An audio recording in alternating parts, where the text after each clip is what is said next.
मनोरमा के पति का जवानी में ही देहांत हो गया था। मनोरमा ने अकेले ही अपने बेटे रमन को पाल पोस कर बड़ा किया था। रमन की सारी पढ़ाई का खर्चा उसने अकेले ही उठाया था। रमन की नौकरी लगने के बाद उसने उसके लिए एक सुंदर सुशील कन्या देखकर उसकी शादी करा दी थी। रमन शहर में रहकर जॉब करता था। उसकी पत्नी शालिनी और माँ मनोरमा गांव में ही रहते थे। अरे ओ शालिनी, शालिनी कहाँ मर गई? क्या हुआ मम्मी जी? क्या हुआ वे सब छोड़ो, ये बताओ कि बिजली का बिल इतना ज्यादा कैसे आ रहा है? तुम्हें बिल्कुल समझ नहीं है? इतना महंगाई बढ़ा हुआ है, ऊपर से इतना बिजली का बिल। मम्मी जी, लेकिन ये तो पिछले महीने से भी कम है। तो तुम क्या चाहती हो? बिजली का बिल देने में हम अपना घर बार बेच दें? आज के बाद कितनी भी गर्मी हो, घर में एक ही पंखा चलेगा। मई का महीना था।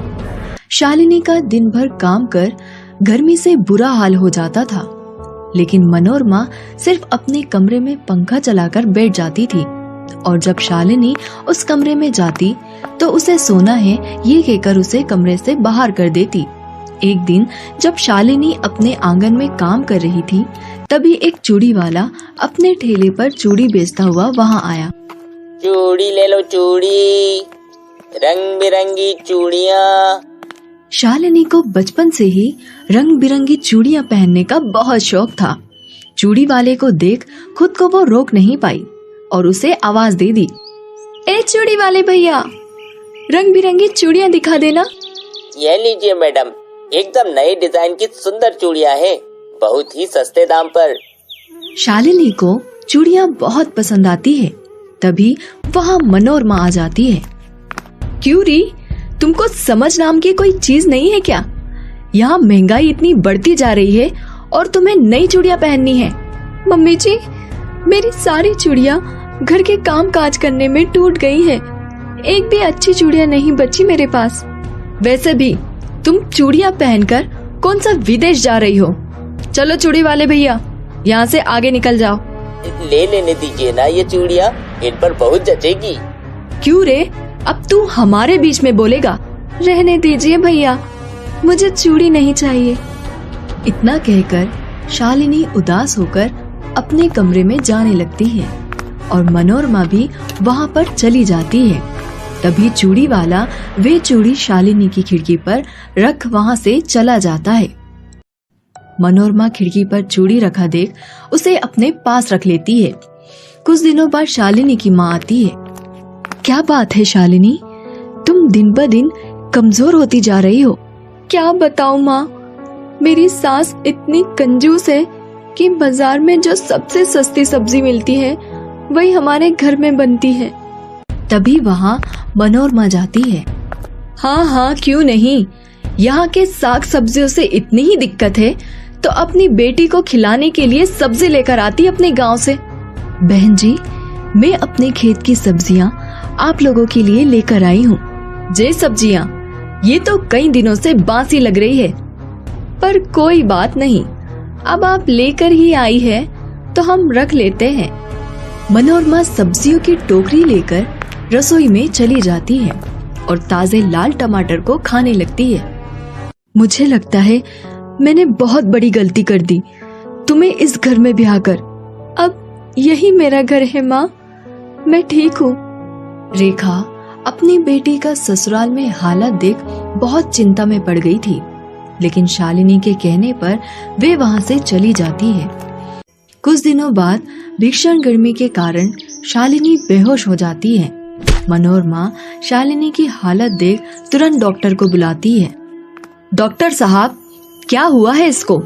गर्मी के कारण शरीर में पानी की कमी हो गई है, पानी चढ़ाना होगा।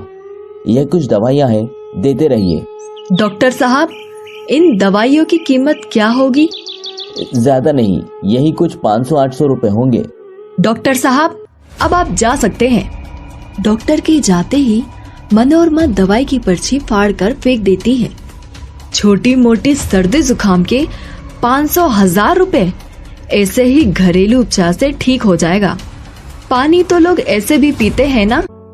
मनोरमा शालिनी को ज्यादा पानी पिलाने लगी और घरेलू उपचार भी करने लगी। ऐसे ही 2 दिन बीत गए, लेकिन शालिनी की तबीयत पर कोई असर नहीं पड़ा। मम्मी जी, आप मेरी माँ को बुला लीजिए या मेरे पति को बुला दीजिए, वरना मैं ऐसे ही पड़ी पड़ी मर जाऊंगी। तुम्हें मेरा इलाज पसंद नहीं तो मैं तेरी माँ को बुला देती हूँ।